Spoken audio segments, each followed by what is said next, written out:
gonna, Oh, don't worry. well, They will jeez. get it. Are you gonna say, I know some of you, I know some Sorry, honey. Is that what you're gonna say? I know some of you.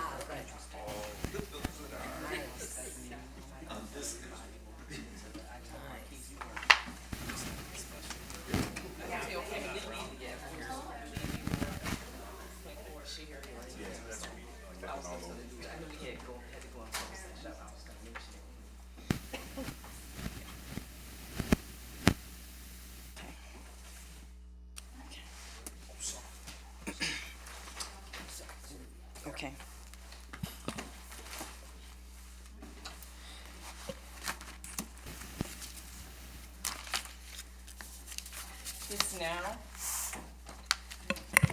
It's now 7 o'clock, and I will call the city council meeting to order.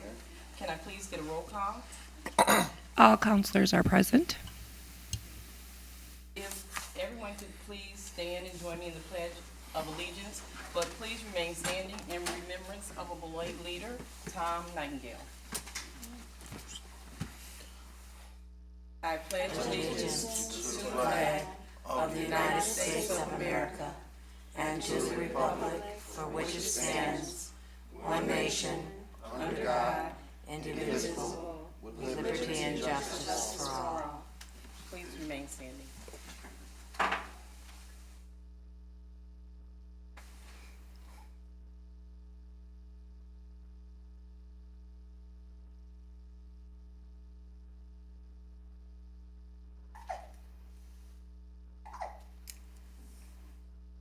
You may be seated.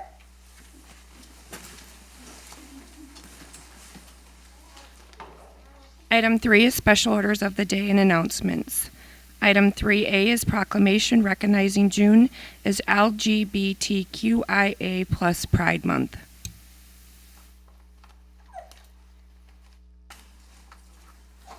And if we could have Megan Trim join Vice President Orbeck at the podium.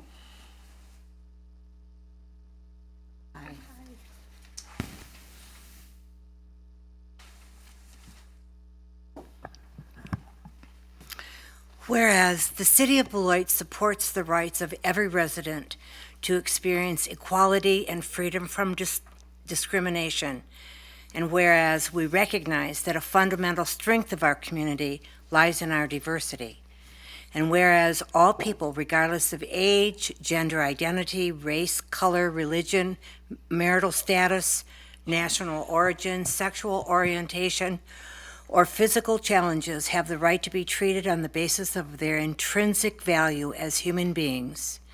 And whereas the City of Beloit is in the forefront of efforts to establish a caring, compassionate community that is based on the inherent dignity of all its members.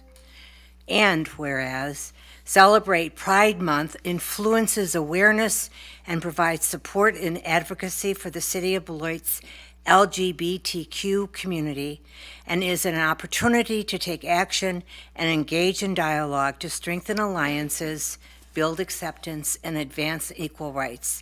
Now, therefore, may it be resolved that the City Council of the City of Beloit hereby proclaims the month of June 2022 as LGBTQ Pride Month in the City of Beloit, and encourages residents to continue to raise awareness about discrimination and other barriers affecting employment, housing, public safety, policing, healthcare, education, and the recognition of family relationships of the LGBTQ community. Presented June 6th, 2022. Thank you. Thank you for all you do. A few words if you would like. Sure. On behalf of Yellow Brick Road Organization and the Greater Beloit LGBT communities, I just want to say thank you. A proclamation like this may seem like a small thing, a bit of paperwork, but it means a lot to us, to the youth in this community, and even to us adults. Thank you very much.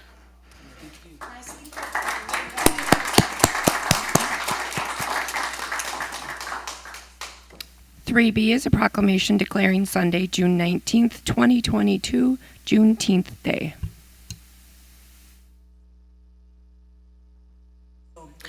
I'll just read. Okay. Whereas President Abraham Lincoln issued an Emancipation Proclamation freeing all slaves on January 1st, 1863, and whereas nearly 2.5 years later, on June 19th, 1865, Major General Robert Granger gained control of Galveston, Texas, for the Union, whereupon he proclaimed that all slaves in the state were free.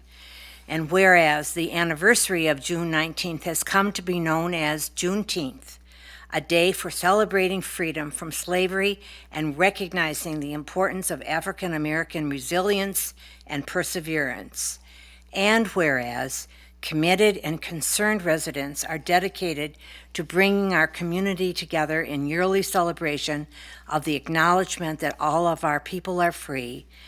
And whereas the City of Beloit stands for equality among all people, stands firmly against discrimination, abuse of power, and excessive use of force. Now, therefore, the City Council, President of the City of Beloit, does hereby proclaim Sunday, June 19th, 2022, as Juneteenth Day in the City of Beloit, encouraging residents to celebrate freedom and honor the end of slavery, and remember that all individuals are created equal. Adopted the 6th day of June, 2022.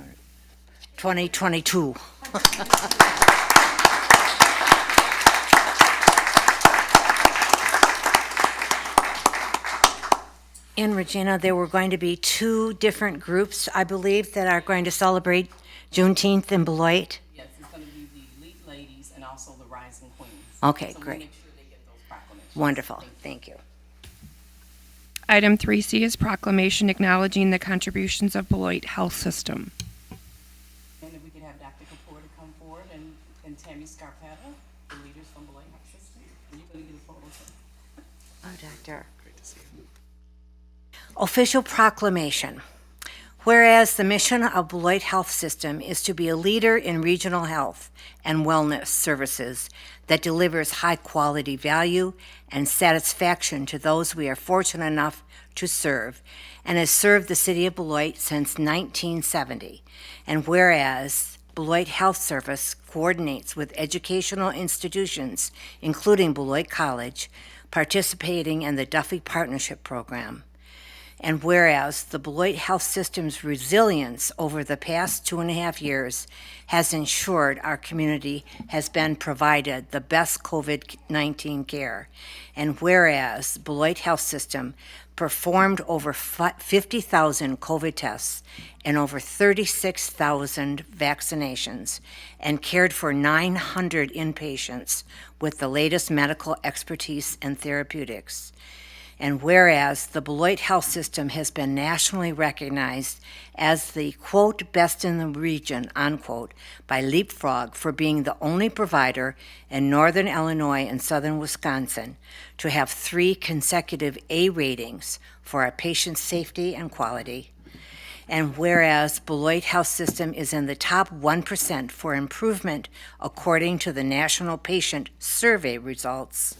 And whereas the Beloit Health System CEO, Jim McKevitt, leads this outstanding organization committed to their employees to work as a team, continuing to engage their employees by providing a safe learning environment, offering tuition reimbursement and leadership development opportunities, and offering competitive wage packages, including child care and financial incentives to ensure to attract and retain the best talent.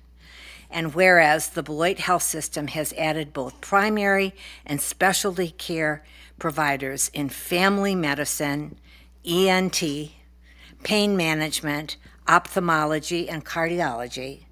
And whereas Beloit Health System is building the first freestanding birth center in the region.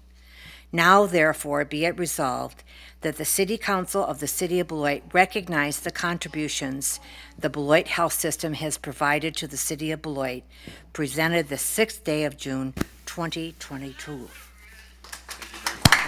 have another one. And the doctor has to stay up here for this also.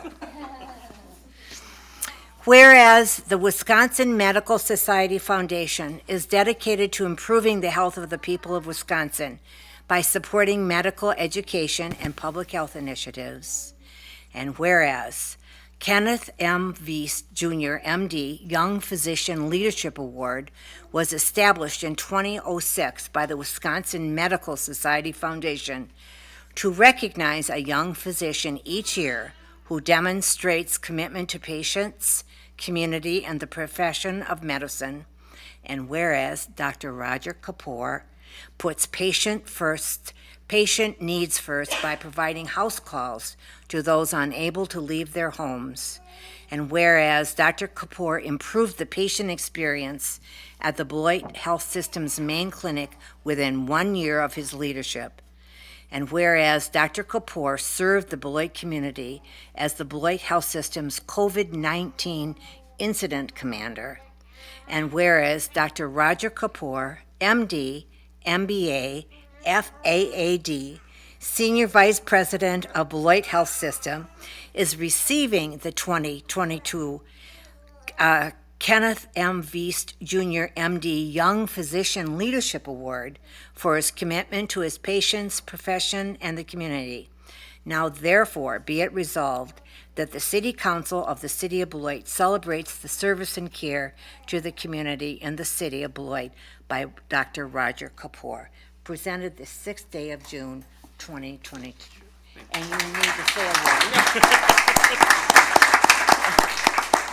I think enough words have been said, but I really do appreciate this. It's an incredible, humbling honor to be in front of all of you, real servants of the City of Beloit. And of course, on behalf of the Beloit Health System and myself, I can tell you we're nothing without the partnership that we have with the City of Beloit, with the beautiful community that you all are leading so successfully. And all of the success that we're having at the hospital is really reflective of some of the success and the great movements and advances that we're making in this city of Beloit, a city that I'm very proud to call my home, a city in which both of my children were born, and my wife resides, and we have a home right here in Beloit. And I just thank you, all of you in this room, and all of you up here for your service. I just want you to know it means a lot, and the work that you're doing is exceptionally meaningful. It helps to advance this community. It helps to push it in the right direction.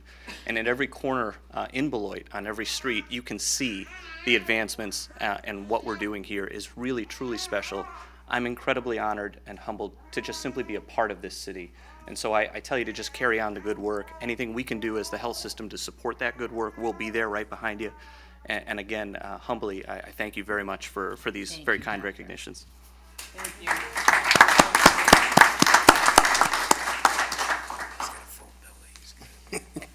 We're so glad to recognize some very special people in our community who are doing some very great things. So thank you so much. And speaking to Beloit Health System, I received a phone call from a person in the community who said that she had to get some kind of surgery there, and she was saying the people were so gracious and such a great team, and so that made her feel so more comfortable considering what she was having to deal with. So I just want to thank you for what you're doing and how you're saving lives, because this pandemic, it showed us that things can change at a moment, and to be able to have a health facility right here in Beloit that we can go to and get the care we need for our community. So thank you for caring about our community. Yep. And thank you all. With that said, we'll go on to the next item. And we're glad to have all of you here tonight, but if you need to go elsewhere, that's fine. But if you want to stay for the entire meeting, we welcome you. It gets really exciting the later it goes on. Item 4 is public hearings. Item 4A is consideration of Resolution 2022-093, authorizing a conditional use for a drive-through use in a C3 community commercial district for the property located at 2757 Prairie Avenue. At this time, our Community Development Director, Julie Christensen, will give us an overview. So the applicant has an accepted offer to purchase the subject property for development of Scooter's Coffee Restaurant. This is immediately adjacent to where Pizza Hut is. There is a copy of the original site plan attached to the report. That site plan shows multiple access points, a double drive-through kiosk window with 2 stacking spaces, and then vehicular traffic will move counterclockwise through the site. We have been going back and forth on site plans, so this is not the actual final site plan, which I think the applicant wanted to make sure that we noted, and I think we're working through a lot of the issues through the site plan review at the current time, but what you are approving is really the drive-through portion of it. This property is zoned C3, which requires a conditional use for a drive-in or drive-through use. Plan Commission did review this item on May 4th and voted unanimously to recommend approval of it, subject to 3 ordinance requirements and 2 permit requirements, which are listed on the attached resolution, which are that the developer shall obtain an architectural review certificate, certificate of zoning compliance, and building permit prior to beginning construction. The zoning ordinance requires stacking spaces may not impede on or off-site traffic movements or movements into or out of off-street parking spaces, and stacking spaces shall be designed to allow vehicles to exit the stacking lane without backing up or waiting until they've reached the end of the stacking lane. And then the applicant shall have 12 months from the date of conditional use permit issuance, if you issue it tonight, to complete construction and commence use of the drive-in, or the conditional use shall lapse and be of no further effect. And then the permit conditions are that this conditional use permit would authorize a drive-in use in a C3 community commercial district for the property located at 2757 Prairie, and that any major changes in the adopted conditions or use of the property shall be approved by coming back through this public process, and minor changes can be approved administratively.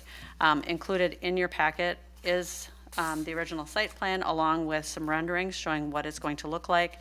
In terms of the parking spaces, which there aren't a lot of them, is because it's really you have to drive through. So your customers are not going in the building. You're only accessing it on the outside. And they have moved the access point closest to Prairie away from Prairie, so you won't have where it would look like you could have some traffic congestion there. They have moved that access point. So just so you're aware of that, so that the layout where we're currently working through with them is actually functions a lot better than this. And they are, as you can see, showing plenty of stacking spaces.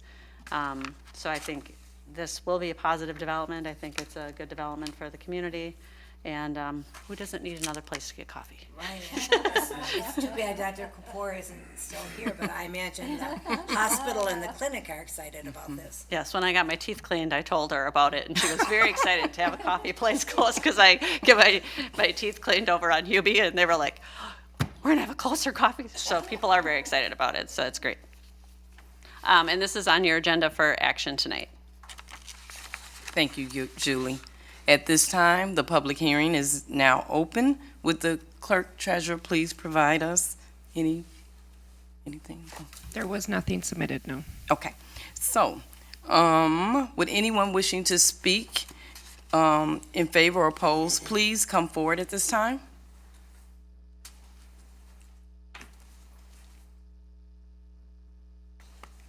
Mrs. Lawrence, this is for this. Good afternoon. I'm Carolyn Lawrence, and I live at 1255 Porter Avenue here in Beloit. I'm over a 43-year resident of that home.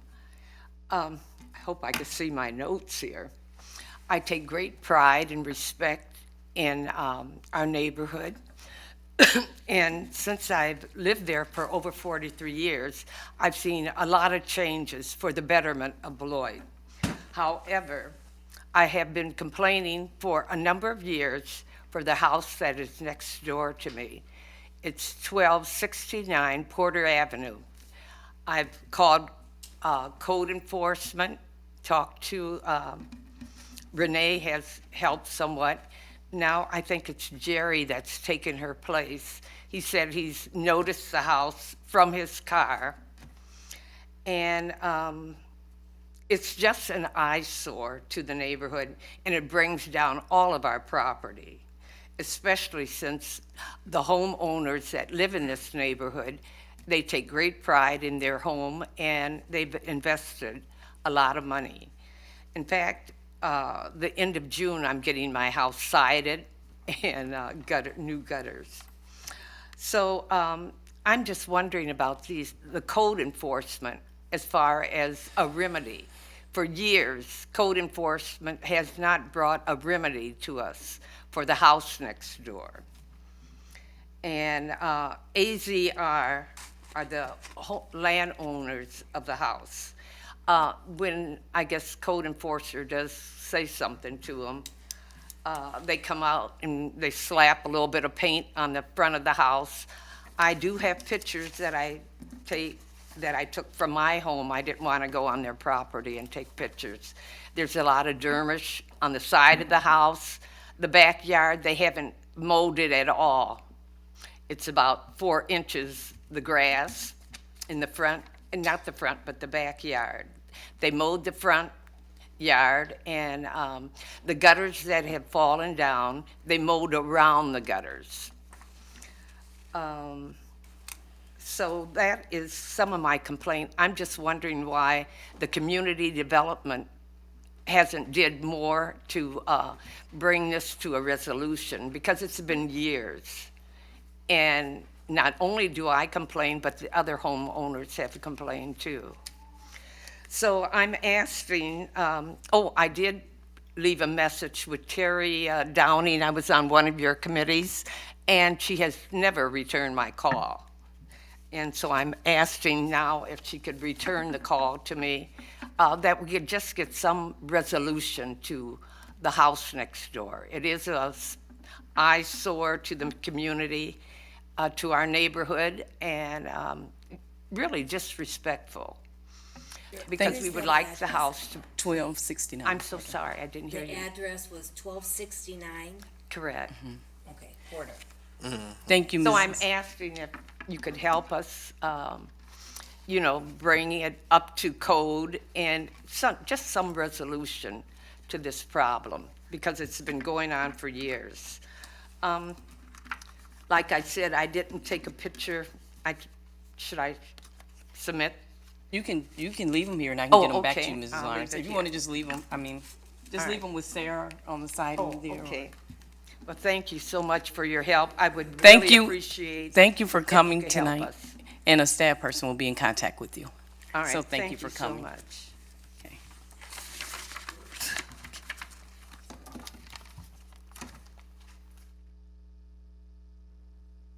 Okay, we'll go back to item 4. Would anyone else wishing to speak in favor or oppose, please come forward to, that's item 4A. I'm Vicki Schleisner, excuse me, the applicant, and I'm glad that the Planning Commission.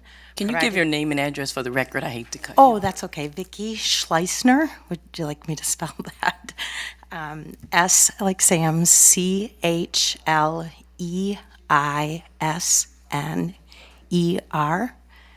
And I'm the applicant. I live in Janesville at 761 Suffolk Drive. Okay. And I just wanted to obviously support my request for the conditional use permit and state my excitement to be bringing scooters to Beloit. I'm glad to hear people are excited for the coffee, and we serve drinks other than just coffee, smoothies. In the afternoon, we have the energy drink, the different shooters, and many different drinks other than coffee, yes, and then light food items as well. So I'm excited to be opening this, and especially the location. I do believe that area is underserved, so I think it will be an asset to that neighborhood. Okay. All right. Thank you very much for coming. Thank you for your entrepreneurship. Oh, Yes. thank you. I'm excited. Final call. If anyone is wishing to come forward in favor or oppose, please come now. That said, the public hearing is now closed. Can I please have a motion to approve the resolution? I saw that. Moved by Vice President Forbeck. Is there a second? Second. Second by Councilor Terrell. He was kind of fast in there. All in favor, say aye. Aye. Any opposed, say nay. That said, motion carries. Item 5 is public comments.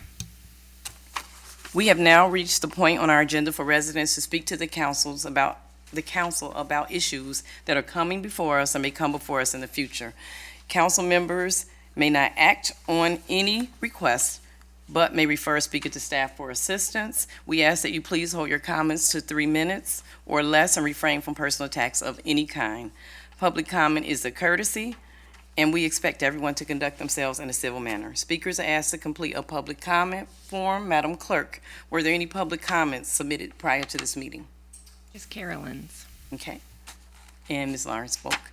Are there any members of the public that did not sign up who wish to address the council this evening?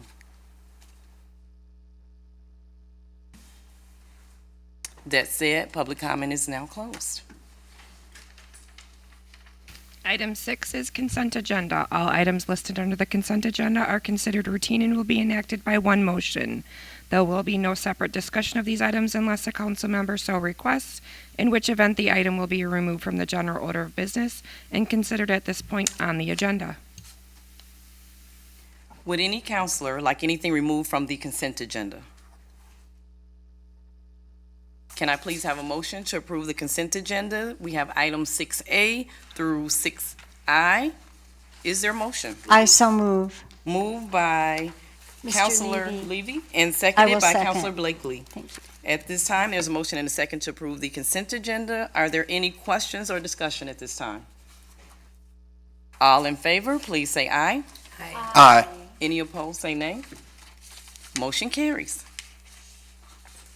Item 7 is licenses. There are none. Item 8 is ordinances. 8A is consideration of ordinance number 3753, annexing the property located at 1014 Master Street to the city of Beloit. Second reading, Plan Commission recommendation for approval was 5-0. I was going to say this is the second reading of the ordinance. May I please have a motion to approve? It was a motion by Counselor Levy. Is there a second? Second by Counselor Anderson. Are there any questions or discussion? At this time, we have a motion and a second to approve the ordinance. All those in favor, please say aye. Aye. Any opposed, please say nay. Motion carries. 8B. Item 8B is consideration of ordinance number 3748 to create section 1.16 of the Code of General Ordinances of the City of Beloit pertaining to virtual meetings of and remote attendance at meetings of authorities, boards, committees, commissions, and council. Second reading. This is a second reading of an ordinance. May I please have a motion to approve the ordinance? Move approval. Moved by Counselor Levy. Is there a second? Second. Second by Counselor Terrell. Are there any questions or discussion? At this time, there's a motion and a second to approve. All those in favor, please say aye. Aye. Any opposed, please say nay. Motion carries. Item 9 is appointment. There are no appointments to review this week. Sorry. Item 10 is counselor activities and upcoming events. We'll begin with Counselor Anderson. Thank you, Madam President. First off, I just want to congratulate the class of 2022 for graduating. I say this every year, and I know Counselor Levy always rolls his eyes and says, come on, but it feels like it's been a long time since I graduated, and it's now been 11 years. So I know I feel very old old man. now. Yes. Wow, that long ago? I know it feels like forever, yes. But congrats to them. It's a big moment for them, and we're very proud. I also attended Fridays in the Park. This last weekend was the Beloit Sky Carp had some food there. They had some tacos, and they do this every Friday downtown from 11:30 to 1:30, so go check it out. And that ends my report. Counselor Levy. Thank you, Counselor Anderson. I really don't have a report, but I just want to say me and Eric Thompson, we graduated in 1981. So if you think 11 years was long ago, try 1980. I know. So, but no, I would also like to congratulate the classes of 2022. I think we have some good leaders coming up, and I think we need to encourage them. If you see some of the students that are going to be heading off to college, give them a little word of advice. Just let them know that they're from Beloit. We're proud of them. This goes to show that whatever people say about the school system, the high school, that we still have students that's coming out there successful. And I think that's what we should be promoting, and not so much the negative stuff. As I always tell people, no matter where you go, there's always some negative stuff in cities and towns. And I think it's time that we stop focusing on that and focusing on the positive things that's going on in the world, and not so much the negative. We can look around and see all the things that are happening in other cities. And I think I'm just thankful each and every day that we have not had any of the magnitude crisis that other cities have had. And I truly believe that that's because we have citizens that are aware, they're involved, police department, fire department, school staff that are aware to their surroundings and truly believe in keeping the kids safe. So I think we need to continue that, but I also don't want us to let our guards down. One thing that I notice on a lot of times when something like happens in small towns, the first thing people say is, we didn't think that would ever happen here. And I always say, well, that was the first mistake. When you think it's not going to happen, that's when something like that could happen. We need to continue to be prayerful for those cities, but let's be thankful that we have not had anything like that happen in our city and to our children here. So those end my comments. Thank you, Councilor Levy. Councilor Blakely. Yes, thank you both to Councilor Levy and Councilor Anderson for your comments. I really appreciate what you had to say. My own activities that I'm going to mention tonight are simply going and enjoying the farmers market. Every Saturday until 1 in the afternoon, our farmers market is one of the best, I think the best in the area. There are all kinds of vendors there selling everything from fresh vegetables and pretty soon fresh fruit to homemade cheese. And there are food vendors. You can buy something to eat as you walk around. I was so happy to see such a variety of vendors and also a nice array of people, you know, just representing, illustrating how diverse our community is and how much people appreciate some of Beloit's assets, like the farmers market. Also, I'm looking forward to some of the programs coming up soon at Beloit Public Library. We'll be hearing more about that in just a short while. Thank you. Thank you, Councilor Blakely. Vice President Forbeck. Yes, thank you. Well, first of all, I guess I have to talk about the Memorial Day Parade. It was my honor to go with several of our counselors, and I even got to drive a golf cart. And I'll tell you what, though, it just filled me with such joy. That parade was so great. You looked around, there were just mostly families there.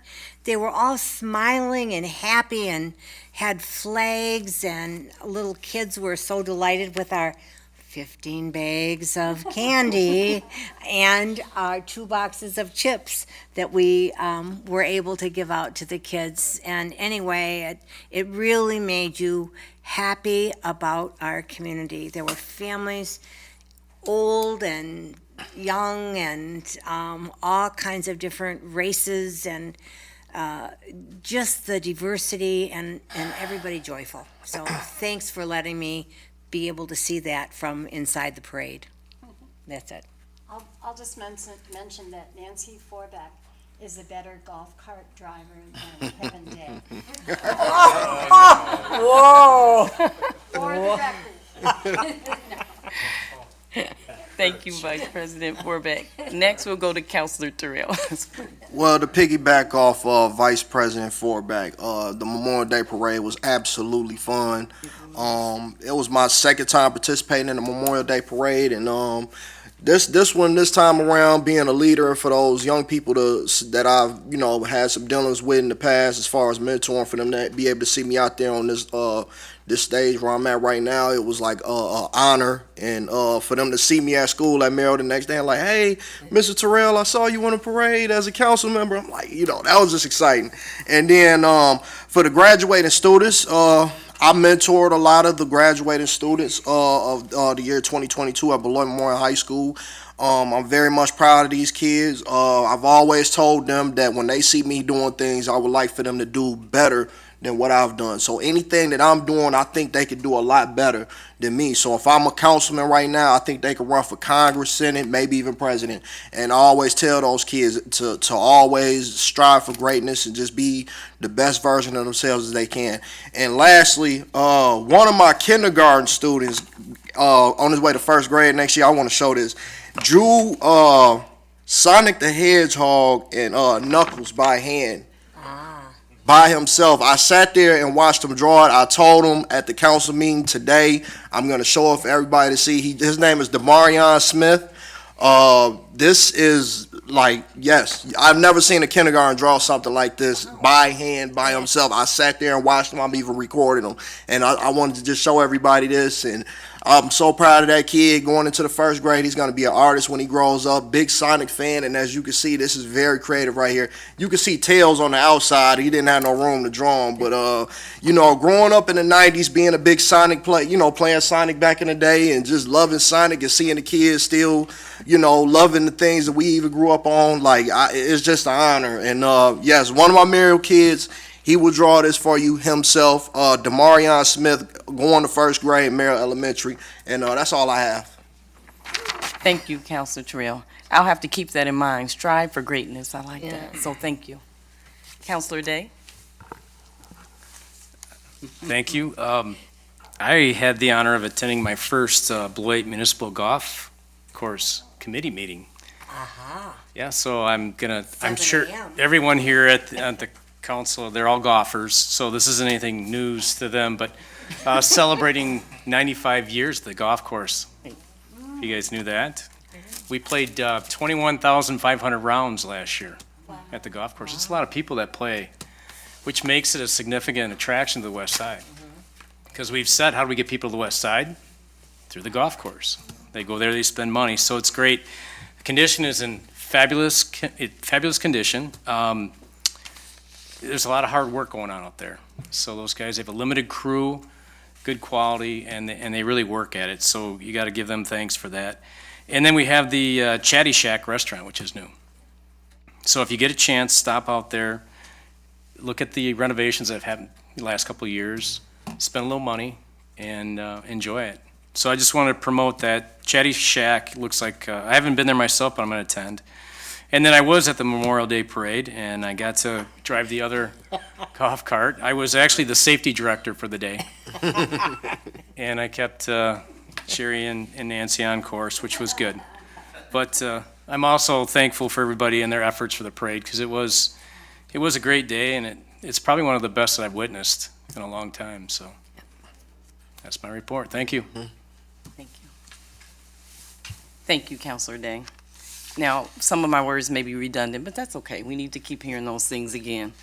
First, I just want to mention that we took a moment of silence in the beginning of tonight's council meeting for the late Tom Nightingale. I want to send my heartfelt condolences to Kay Nightingale and their family. Tom was a dear friend of mine and also one of our community leaders who will truly be missed. Let's keep the Nightingale family in our thoughts and prayers during this difficult time. Next, I want to go back to the Memorial Day Parade and just to honor our military heroes who sacrificed for our freedom. It was just an honor. And it was great to join Councilor Terrell, Councilor Blakely, Councilor Day, and Vice President Forbeck, too. They kept me in line, for sure. Also, thanks to the students from Merrill School and my grandson for walking with us my grandsons, plural, for walking with us in the parade. I also want to give special thanks to the Department of Public Works and their staff, Brandon Thiring, I hope I pronounced this right, Mike Bocconi, Brian Brody, and Nick Went for their assistance. They were all awesome. So kudos to everyone that had involvement with making that parade such a success. I know Councilor Forbeck and Councilor Blakely and I, we just were in awe of all the little children dancing, the horses, the ponies. It was so much, also with the diversity, just everything, to see everyone come together and be happy for a happy occasion. So I just said sometimes I think we don't realize how lucky and fortunate we are to live in Beloit. I wasn't fearful for my life or anything like that. I just felt safe, at ease, and calm, and it was such a wonderful experience. So hopefully we'll have more events like that coming, and we can do a lot more of that. So I just wanted to touch on that. Now for my counselor activities. I attended a Visit Beloit Board meeting, a Wisconsin Housing Preservation Corporation Board meeting, and I went to the Gemini Black Business Expo at the Eclipse Center. I also joined Rock County Supervisor Yuri Rashkin, being a spelling judge for the 4th graders at Cunningham Intermediate School. Thank you to their teacher, Mary Conklin, and her staff for their effort. We have some wonderful students and future leaders in our schools. Speaking of that, I want to say congratulations to all the 2022 graduates. I was proud to watch the graduation ceremony at Beloit Memorial High School, and my granddaughter graduated. So congratulations, Ariana, if you're looking. I can't hardly wait to see how these students change the world.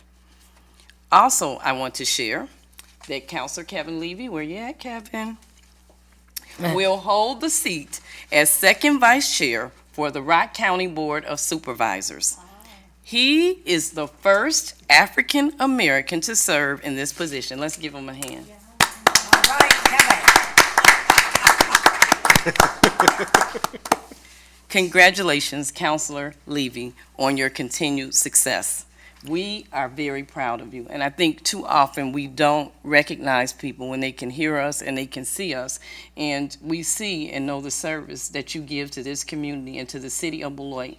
And I just want you to know, I wanted to use your words because you have these very spiritual words, and I can't think of them right now. I'm sure you can later, you'll get me. But I just want to say thank you for the good works that you do in this community. It is very much appreciated. Thank you.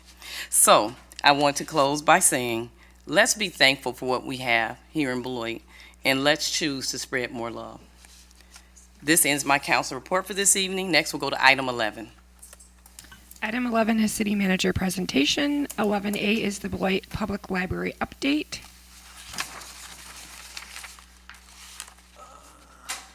And we have our Hey, Nick director. Damasis, the Director of Beloit Public Library. And I'm just looking for the advancer. clicker. Oh, okay.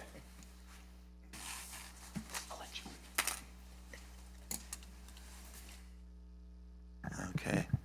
Well, good. Thanks very much. Again, Nick Damasis with Beloit Public Library, and it's always a pleasure to come before you and tell you what the library's up to. I know all of you are always involved in the library and often visiting the library, and whether it's committees or programs or whatever it is, so you know a lot about what's going on. I gave you the program.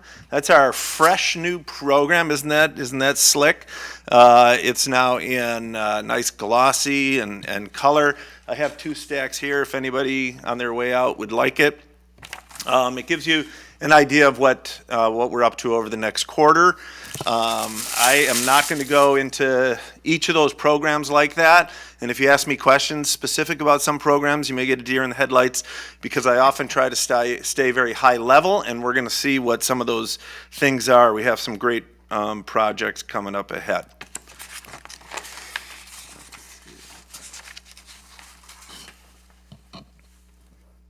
Turn it on. Try again. Okay. Turned it off. I don't know. So here's the first that we have. I'd just like to show this. This is very nicely done by your GIS department. Several years ago, we sent over all the addresses of our card holders, and this is where everybody lives. And the little blue dot in there in the middle is the Beloit Public Library, and all those red dots are card holders. So that's important. One, to see, are we saturating the city? Does everyone have a card? Where are the gaps in that? And it's pretty well saturated. We're like 95%. We have 43,000 card holders, and you might say, well, how is that possible in a city of 37 or so? And you see there in the outlying areas that we also have card holders. And that's pretty impressive by any library standard. So for all those card holders, what are we guided by? We just finished our strategic plan, 2022 to 2024, 3-year strategic plan. These are our 6 commitments, and to me, the most important on there, and you can't read this, of course, but is actively welcome all members of our community to Beloit Public Library. I think that's the most important. That's the overriding one. Everything we do, we say, is this welcoming or is it alienating in any way? And of course, those one of the most important groups that we want to welcome are all the little kids out there. Early literacy, that's not only a school district priority, it's a priority of the YMCA and many other Boys and Girls Club and businesses and everything else for achievement in a community. And you can see at the bottom there, this is a poster. When you walk into the library, you can see some of the programs that we're doing there. We have coming up this Friday is the kickoff, June 10th, 1 to 3 at the library for the Summer Reading Challenge. And it's from June 10th to August 1st. There'll be all kinds of activities. Look in the program guide, look on our website. That 10 minutes in the middle there is for kids to keep track. I should say it's all ages, so it's not just kids.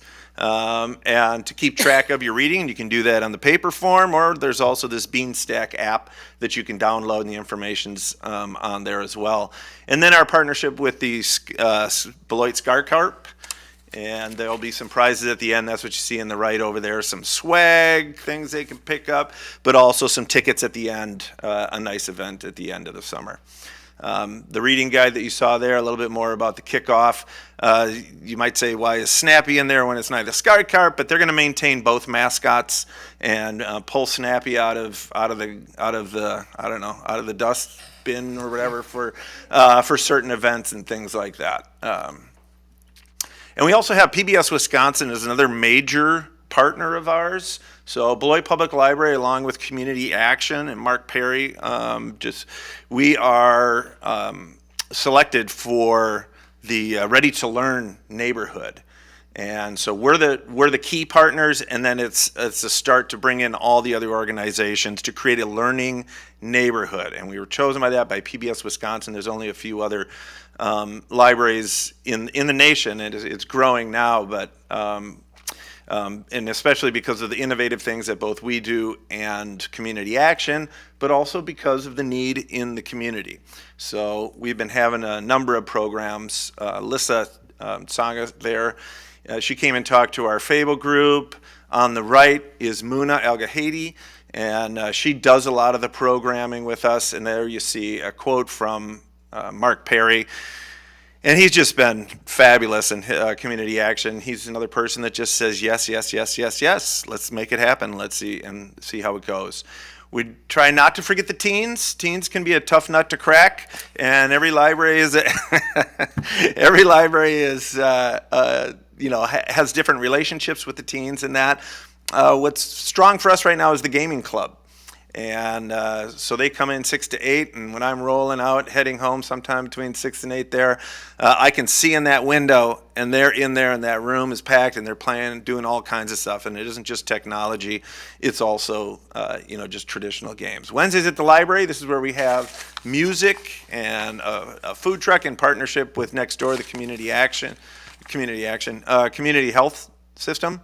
And it's just a real fun time on Wednesdays. Trying to a bit to copy what Councilor Anderson was talking about the Fridays in the park. So Wednesdays at the library, and just trying to create more activities, more reasons for people to gather. I'm going to talk quickly about 4 different major projects that we have. One is the BELL, the Business Entrepreneurial Leadership Lab. And this came about really in hearing a lot of people saying that, I'd really like to do payday loan classes on how to avoid being taken for those payday loans. I'd like, credit, all these different things, English and Spanish, whatever it might be. So when you hear enough of those, what you say is, how can we bring this all together and kind of create some shape to it? So it came up with this idea about the BELL, and you'll be hearing more, working with Celeb on how that might work. We don't have time to go into it. I'm happy to talk about any of these.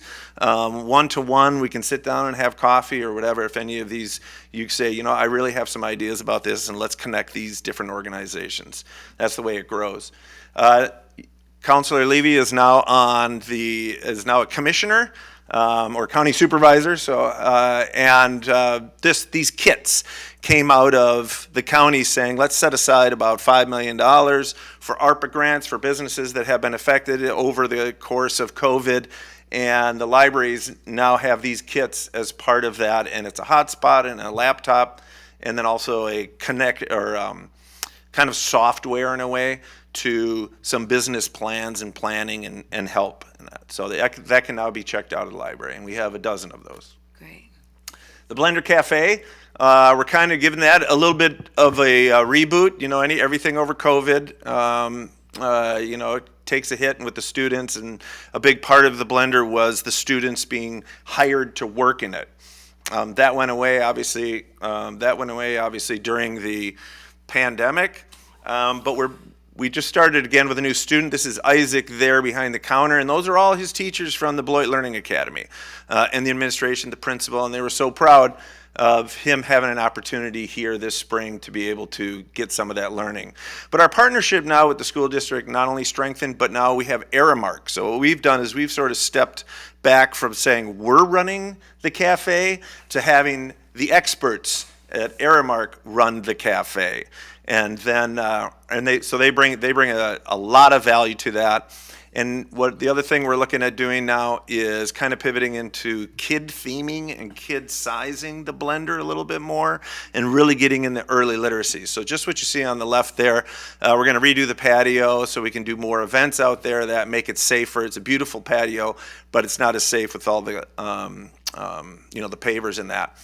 On the far right, okay, this may seem like not a big deal, but there's the garbage can up top. That's not very kid-friendly. So as we rethink, you can think of this in many ways, is what if it became something that's actually a learning opportunity like the one below? What if the menus become something where there's a little bit of financial literacy in there, and there's that interaction and family engagement? So that what happens is those that come into the library, the parents look at it more as a family engagement, family experience, than they do, how was the lettuce, or how my coffee was cold, or whatever it might be. Not that that ever happens, but. The other is E Pluribus Unum. That's our third one, and as Councilor Levy and President Duncan said, what this is really about, it's about positive, very positive, and it's about bringing people together and the community together. So E Pluribus Unum, it's the Great Seal of the United States. And we've had 4 of these programs here that are probably had our biggest turnouts, just filled the community room. One is Cheryl and Jim Caldwell and Cheryl's film. That was fantastic, and I know some of you or all of you may have were there. And then and so building on that, very positive. How do you create community with that same kind? Yesterday I was at the library. It's Sunday, but I was there so that they could have the Consulate of Mexico was there so they could get out passports and birth certificates and do that kind of processing. And just, I'm guessing a couple hundred at least came through there. And then the program underneath, Dia del Nino, had over 400 people that came through the library on that day. The Wongs of Beloit, Chinese American history there. And that was really quite moving and very well attended. And then Roy Chapman Andrews is, Beloit's own son, explorer, and all that. And that had hundreds of people at it. So when you look at that, you say, okay, how do we take all of that and bring the community together and do more of those kinds of programming? We had the A's Memorial Quilt program, very well attended. And it isn't just race. It isn't just all the other things. It's also age. When I grow up, that's one of the programs with PBS, so that it's kind of like you did, many of you, maybe not Counselor Anderson, he's too young, but remember when they had parents come in and tell you about the job they do and all that kind of stuff. So that's the When I Grow Up. So we had an architect come in, we've had a web designer, had a librarian, and then lastly on that one, over there, I don't know if you've been to the Civil Rights Museum in Nashville. And that's what that is. And really thinking about a space in the library that kind of captures that. So when I was there, it's an environment that's very inviting, has a lot of history. So not specifically civil rights, but about all the different communities that have been in Beloit. So lastly, I'm going to just talk about the Discovery Place. I'd say raise your hand if you've heard of it. I hope you have. So this is the library right now, and it's kind of saying, imagine if we build up onto the second floor there. Okay, what are we going to build? Well, first we know that we've done our research, and we can build on that second floor. And imagine that it's something like, why shouldn't Beloit? Why shouldn't it look like this? Why shouldn't we have some of these kinds of great really drawing, eye-catching, community involvement kind of exteriors on outside the library. And it's, if you keep seeing the words Children's Museum, you're starting to catch on. And this is in Indianapolis. This is in Portland, Maine, for goodness sake. Beloit could eat, that's Portland, Maine. So we can have these kinds of things. And that's the exterior. And really the 3-4 main reasons for doing this: school readiness. Okay, we all know we want that. But family engagement, because family engagement is how anything they learn in school, anything they learn at the library continues on for lifelong learning, and don't ever downgrade play. And then inside, this is what we have right now. It's a little farmer's market. I took this picture this morning, shooed some kids out of the picture. It always looks better with kids, but you don't want them in the photo. But this really gets packed with a lot of activities. So just like I say with the outside of the building, why not? Can't we just think a little bit bigger, play, family engagement? And these are areas, these are children's museums all across the country. And what you're seeing here with these kinds of things is they are very specific to saying, let's have 2 people operate it. So it takes an adult and it takes a child, or it takes several. And just some of the kinds of things, and thinking even bigger. There's no reason Beloit can't have these kinds of things. And so it all happens through partnerships. These are many, many of our partners. You see the one in the middle there, the bullseye, is, of course, you. And we couldn't do anything that we do without the support of the City of Beloit and the City Council. Recognition for a lot of what we've done. These are just the most recent. Outstanding Community Partner Award from the School District of Beloit. Cornerstone Award from Beloit Literacy for Life. That's last February with Governor Evers for our work during the pandemic, and for libraries staying open, staying available for everyone. And then lastly, really lastly, is the Library Bill of Rights. And I think this is really, really, really important, especially in a time like this. So it's always great to dream big, think big, but we know that there are a lot of issues right now, and a lot of whether attacks or whatever it might be around censorship. And some are on schools, some are on higher ed, but some are on libraries. Each one has a different mission, but the library really needs to be that neutral ground in a community. It really needs to stand firm, so again, that everyone is welcome, included, not alienated, and that means everybody. So the Library Bill of Rights really, in a nutshell, is saying we are the neutral ground and we stand against censorship of any kind from any direction. And I know you have given us a proclamation every year that says as much. So thank you for all of that, and we can't lose sight of really the core of what a public library does and is for its community. So if you have any questions, I'd be happy to take those. Any questions or comments from counselors before we move forward? Let's go down the line, because I think each person had their hand up. Let's start with Anderson and come all the way down. Yeah, Nick, thank you for coming back here. I know you do this every year, and it's awesome. I've got a few things. First off, I just want to commend the staff. In my day job, I take kids out in the community and try to work on skills, and the library is always a good place for us to go. And the staff are very understanding, especially when the kids I work with have a meltdown. The staff definitely are supportive, and they understand. So hats off to them. They're absolutely amazing. And then the other thing is, I remember when I was new on the council, being on the library board and talking about the blender is just in the beginning stages, and seeing that grow and seeing it really get to a spot where it is now. And then lastly, that build out. I remember us having that conversation years ago about what if, and you throwing off all these crazy ideas, and now it could become a reality. So that's absolutely excellent. So keep doing what you're doing. It's the public library in Beloit, it's more than just books. It's definitely a community place for everybody to go and do a variety of things. So thanks. It's really awesome to see it grow and keep getting better. Okay, thanks. And just one comment on is that I'm glad you really recognize that about how the staff, reacts to that kind of thing. We work very hard, and we do a lot of training on how to, all different kinds of situations. It could be dementia, it could be mental illness, it could be those experiencing homelessness, whatever it might be, and how to try to recognize it as best we can and how to respond in those ways. So thank you. Councilor Levy. First of all, good presentation. I see a lot of things that's going on. So I just have two questions. First of all, what brought about the partnership with Airmark? I mean, I know it was a Blender Cafe. What made you want to switch from doing it just a Blender Cafe to partnering with Airmark? And what are the benefits of making that switch? So I'm just curious as to see why the switch was made and what are some of the benefits for doing that. Yeah. So thanks for that question. And first and foremost, it was because during COVID, the students, we couldn't run it with the students, and we needed to get back to something. The other part of COVID is students can get jobs for 15, 16, 18 bucks an hour now. And that probably had, as much as anything of saying, we got to find a different way to do this. And that gets you to start having those kinds of conversations. And as we did with Aramark, and, it was with the school district and Aramark and that, and taking those conversations, and it just gelled.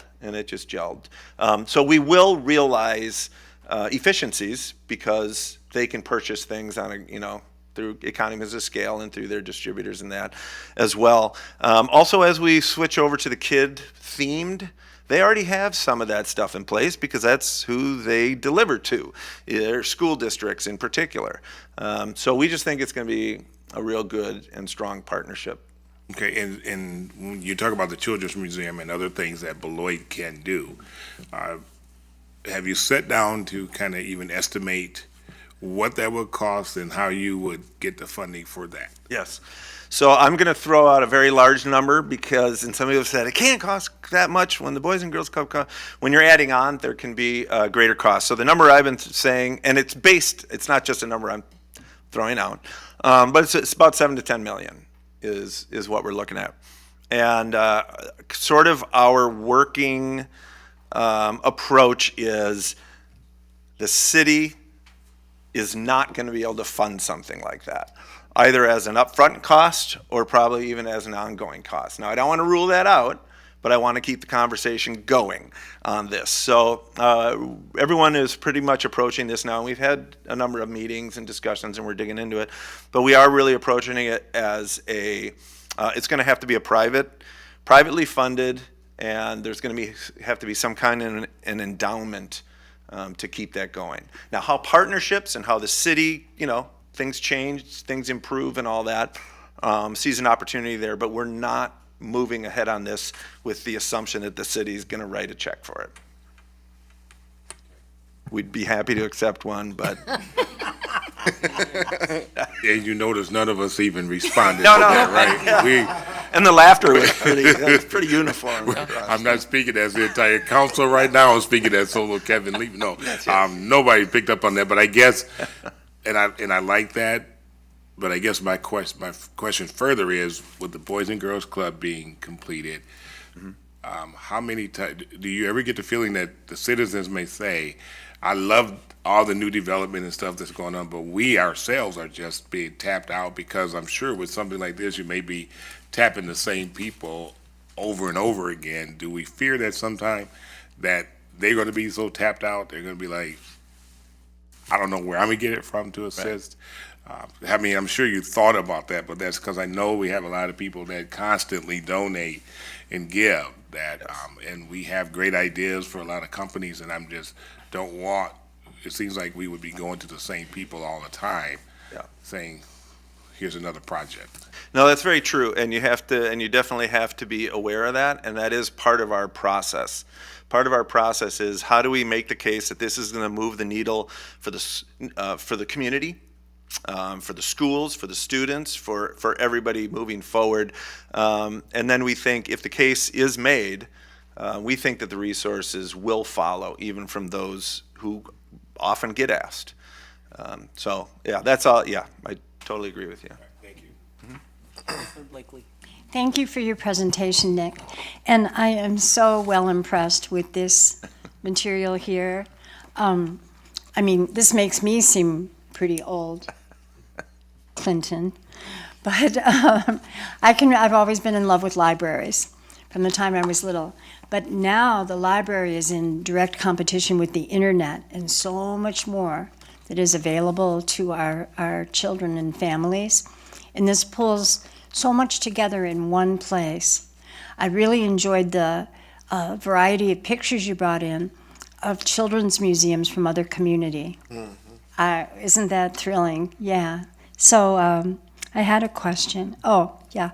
What do I win when I read 100 books this summer? I think it should be right there on the program, but there's some tickets to the Sky Carp game, and a few other items. That's great. So And I like the way you combine forces once again, with the Sky Carp.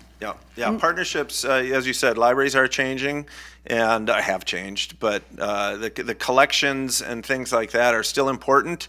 But people are coming for experiences. They're coming for the spaces. They're coming from the socializations that all of you mentioned in terms of a parade.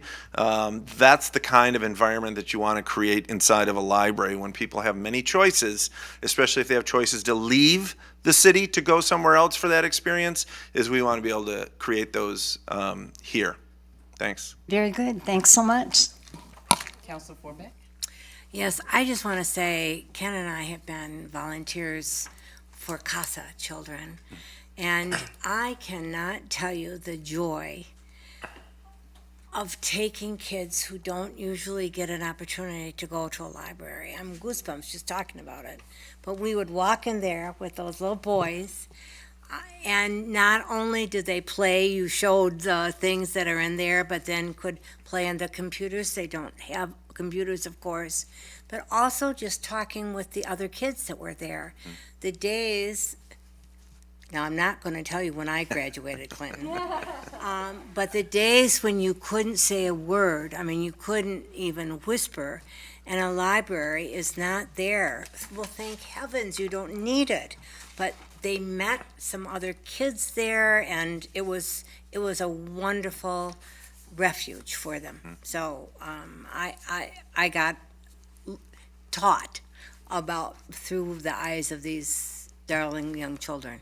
So thanks for having it. Yes, and the Children's Museum, and as I talk to other children's museums, it is not just something for those with the means to walk through the door. It is very much tied into those. There are opportunities for those in shelters having birthday parties for the kids in shelters, and not separating it. It's just, and as you said, they're just there and mixing with all of the other kids and that kind of thing, removing the barriers, removing any kind of shame or insecurity in that, and just bringing the community together. And that's really what this Discovery Place, that undergirds everything that we think this is going to do. So thanks. Councilor Terrell? All right. Hello again, Nick. Every time I come to the library, like even before I became a counselor, it's like y'all made me feel like I was very important coming in there. Just like not that I was a councilman at that time, but it's like y'all made me feel like a councilman walking in there. So what I'm saying is that y'all make everybody feel like very important coming in there. I know it's like some last minute things that I had to get set up a long time ago, and like, your staff, y'all work with everybody to get things done, like literally at a last minute basis. And I always love that about you and your staff. And it's just been a great experience every time I go to the library. And then what I will say is with the Children's Museum thing that you're talking about adding, I don't know if you just seen my 4-month-old son in here. That'd be something I feel like I could come and bring him to and bond with him once he turns like 2 and 3 years old and able to move around a little bit.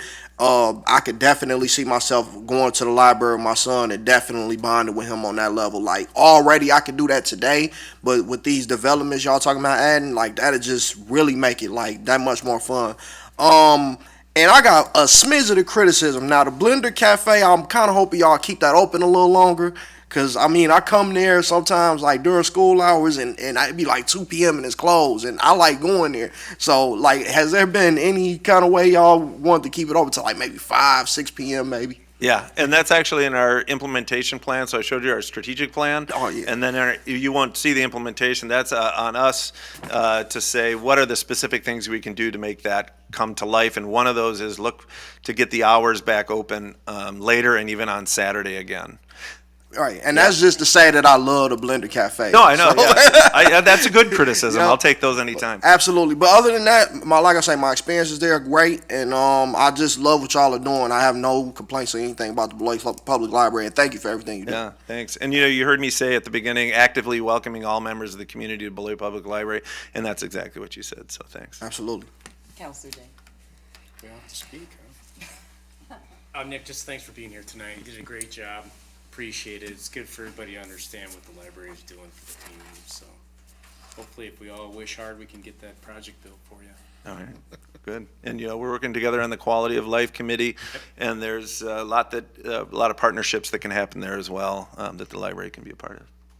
I'll just, just say thank you, Nick, to you and the board for all the work that you're doing and for making reading and making learning fun for the children in our community.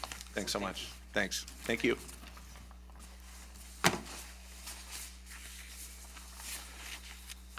Item 12 is reports from boards and city officers. 12A is consideration of Resolution 2022-092, authorizing the sale of 1531 Park Avenue.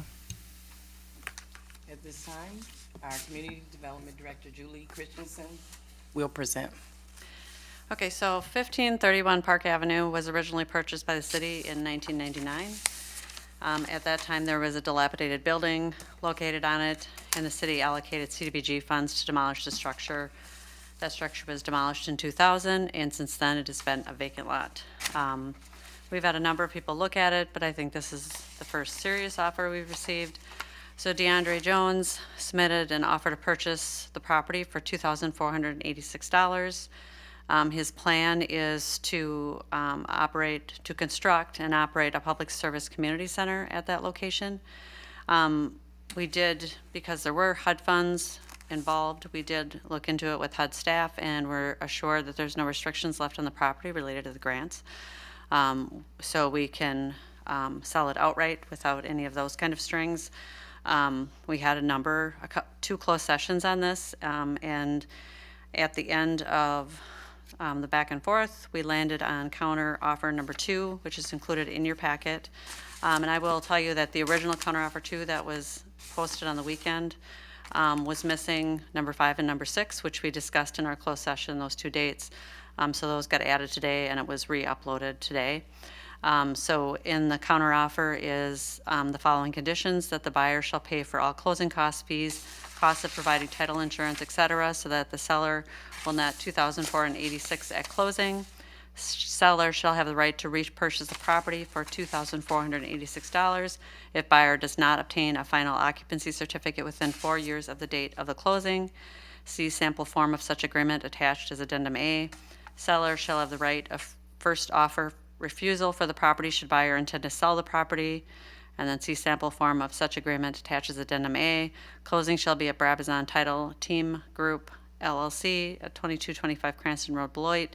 Binding acceptance shall be no later than June 7th, 2022, and closing shall occur no later than June 30, 2022. This was shared with DeAndre. He was fine with it. So this is on your agenda for action tonight, and the resolution is included in your packet. Thank you, Julie. Sure. This is a resolution. May I please have a motion to approve the resolution?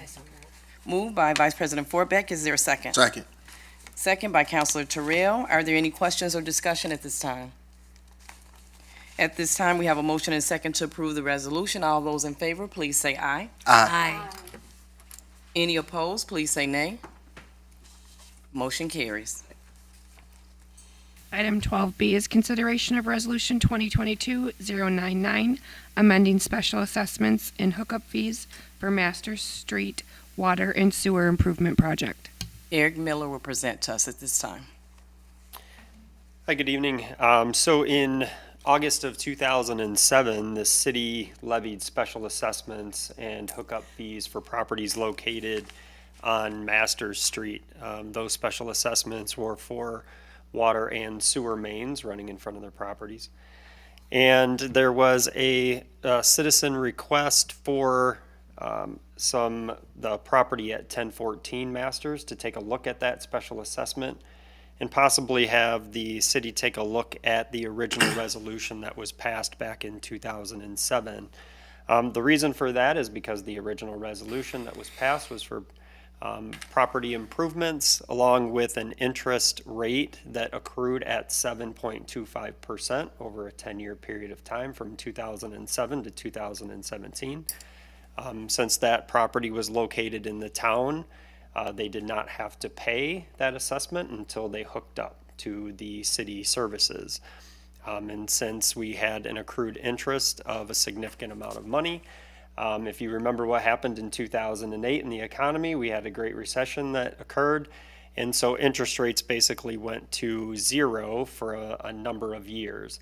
And so we found that it was appropriate to take a look at that original resolution and recalculate that interest at a proposed 1% of the original assessed value or assessment amount, and then add that to the outstanding principal, and then give the opportunity to the homeowners to pay in installments to make it more affordable. And if those installments are made on a timely basis, there would not be any additional accrued interest. If there is a payment that then is missed, interest would then accrue and the amount would be payable. For any property located outside of the city, would be payable upon hookup to the sewer system, same as the original resolution was. And then any city properties would then be have the ability to roll to their tax bill if it was not paid. So some of the conditions that we put on there was the first installment would be a $2,000 payment due in October of this year. The remaining amount would be split over 4 equal installments over the next 4 years, which allows for people to get the opportunity to make those payments in hopes that we can get those back really on the city tax rolls, and also to reduce some of the outstanding assessments that have been out there for the last 15 years. And then, hopefully spur some development and get those repaid. So we did this a few years back with another developer, and that proved to be very fruitful. We're hoping that this can do the same thing. So I'd be happy to take any questions you have at this time. We will get a motion on the floor and then we'll do discussion. Thank you, Eric. This is a resolution. May I please have a motion to approve? I so move. Moved by Councilor Blakely. Is there a second? Second. Second by Councilor Anderson. We'll take any questions or discussion at this time. Madam President? Oh, go ahead. Oh, thanks. Well, I just wanted to say that the installment plan should be a great boon to local people, especially as you said, even though 2008 may feel like ancient history to some, it's had an effect on all of us. And I think that's a brilliant plan to help people out and get this accomplished.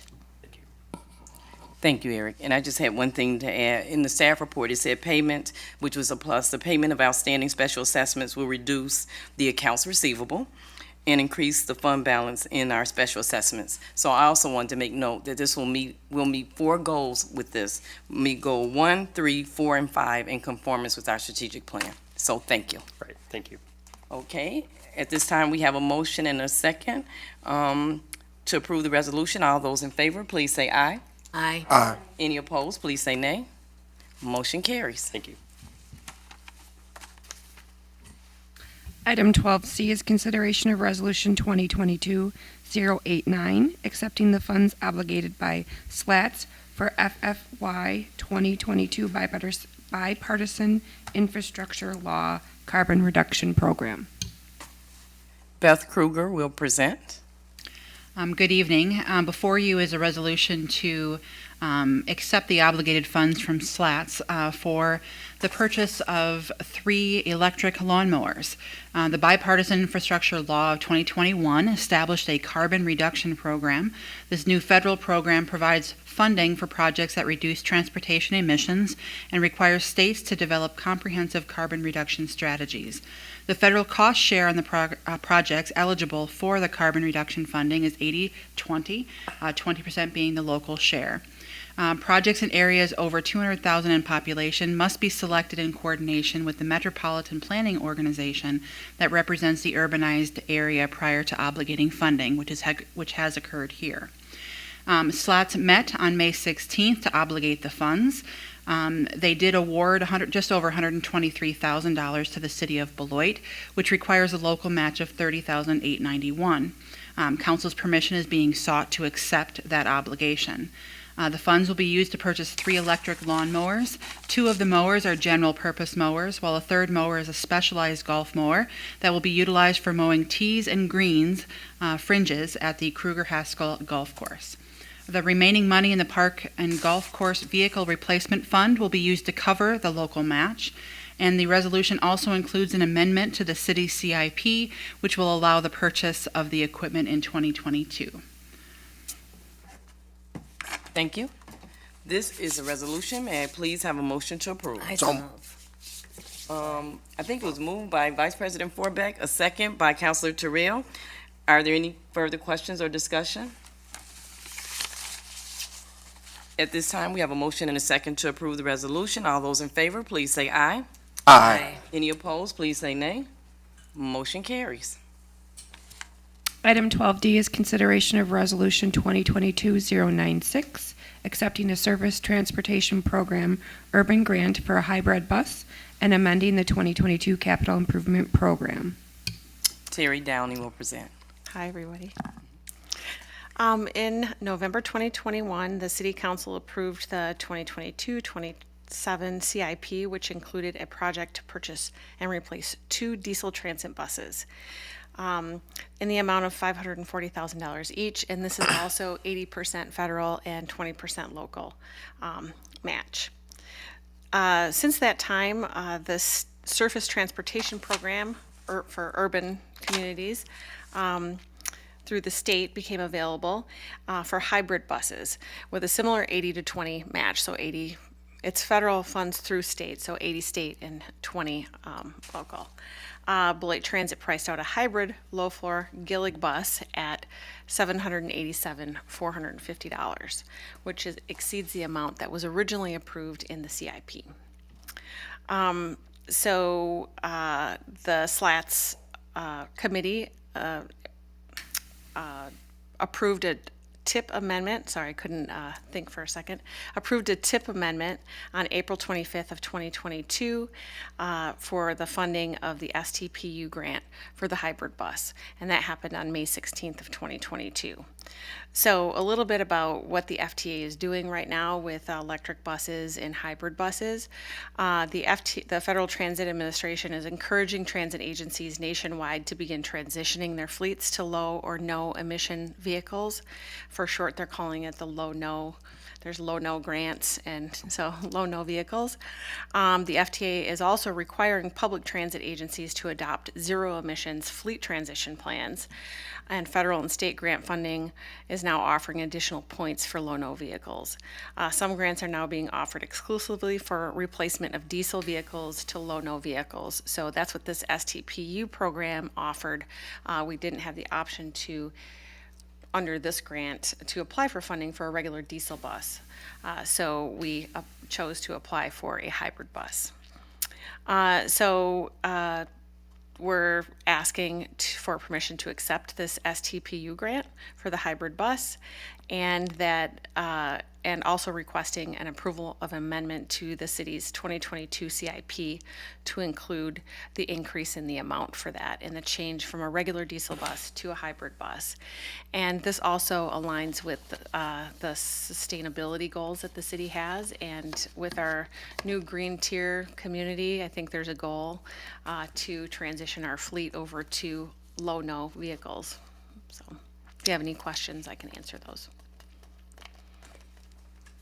Thank you, Terry.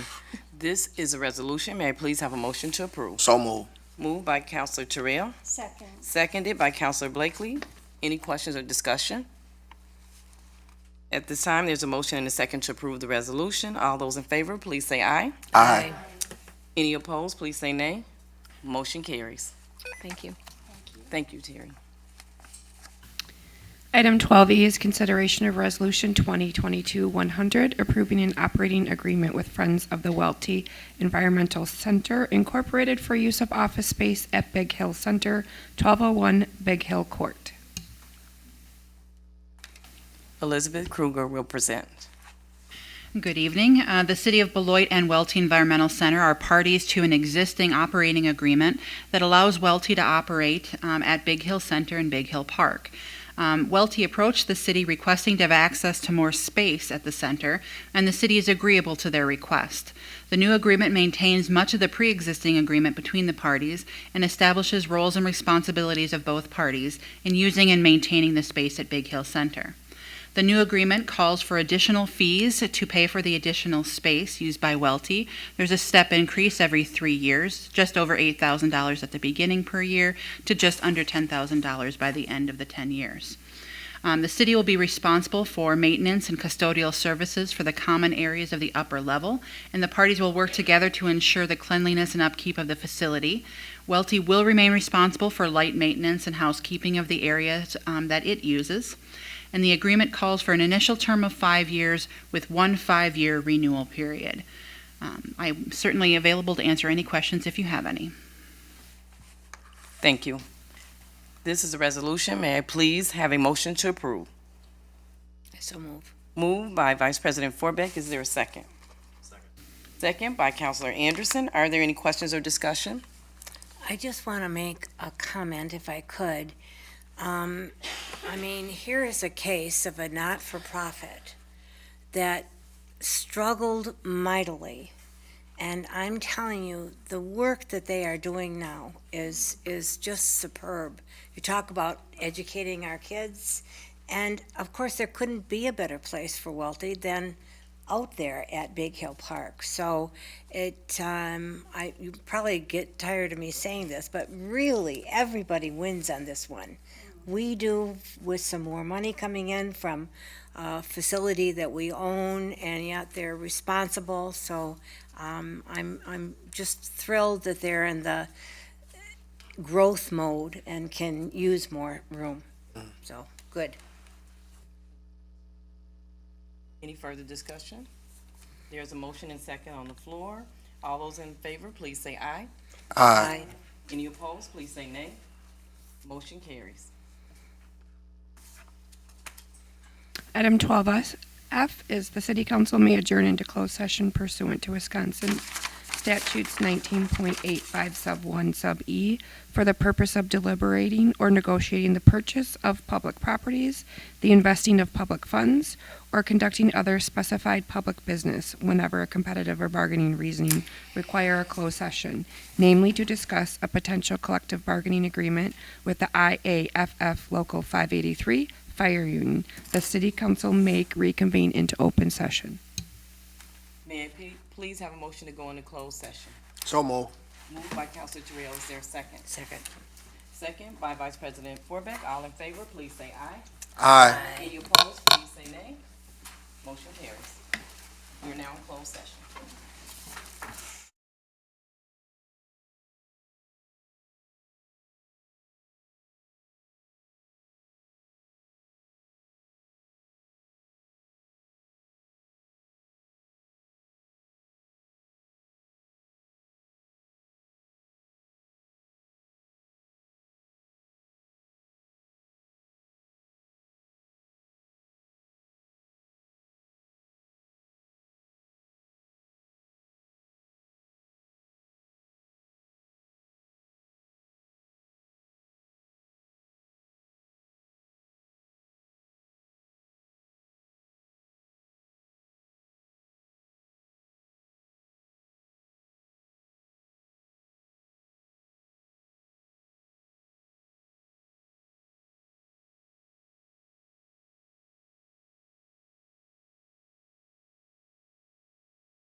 And can we go ahead and get started? Yes. What we will do is we will have Elizabeth Kruger to provide us with a brief overview.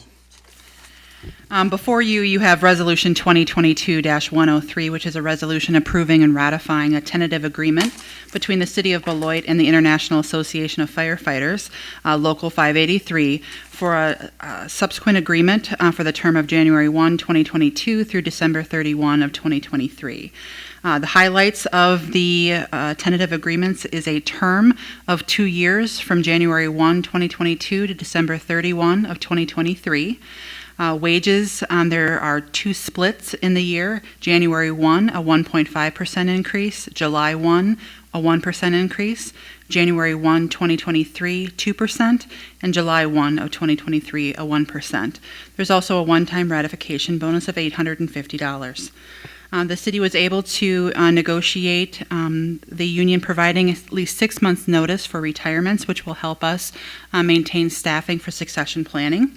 The premium contribution cap has been increased for 2023. With regard to paramedics, current paramedics and those in school will serve now 12 years, and this is up from the 8 years that's in the current contract. Those that are not currently paramedics will not have to become paramedics, and all employees hired after 12/31 of 21 must serve as a paramedic for the duration of their employment. We've also cleaned up the contract related to the dues deduction, comp time election, holidays, military leave, and just some general typos and obsolete language within the document.